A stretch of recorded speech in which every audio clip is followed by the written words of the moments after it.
David, how both sides have exactly the same message about who's compromising here and who's offering a plan. Who's got the ball on whose cliff? Yeah. Too many mixed metaphors. Who's on first? Too little time. It's a little. We're getting a little close here. All right. I'm a little bit surprised that at this point we haven't. It's not either total silence, which would suggest they really are getting close, or a breakup period. So I'm a little bit confused as to how to read the body language here.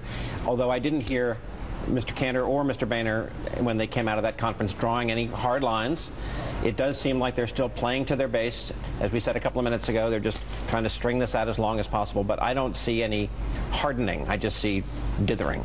There's another big political story I want to just get your thoughts on before we have to leave for this segment of the show. And it's about the future of labor. Big blow for Michigan. The governor there signing that right to work legislation yesterday. Here's what he said just this morning on Morning Joe. Actually, I've never said unions are bad for business, and I don't believe this is actually anti-union. If you look at it, I believe this is pro-worker, because the way I view it is workers now have freedom to choose. Hang on a second. Are you serious? Exactly. Are you serious? This is not anti-union. This actually, at its core, undermines the ability for unions to organize. So you can make many arguments you like to say it's not anti-union.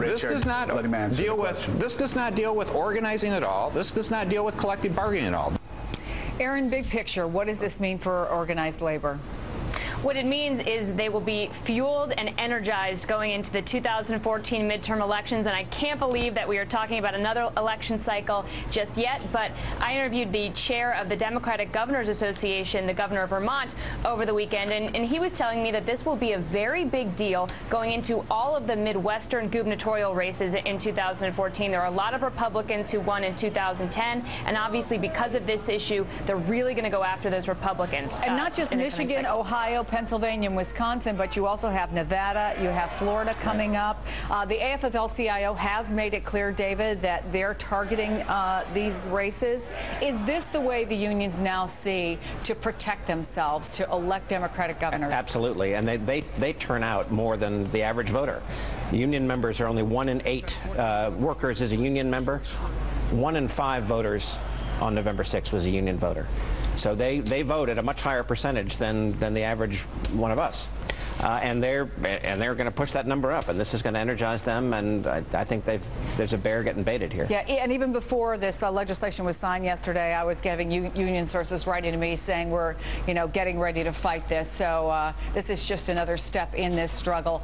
David Hawkings, great to have you here. Aaron McPike, thanks so much. Thank you.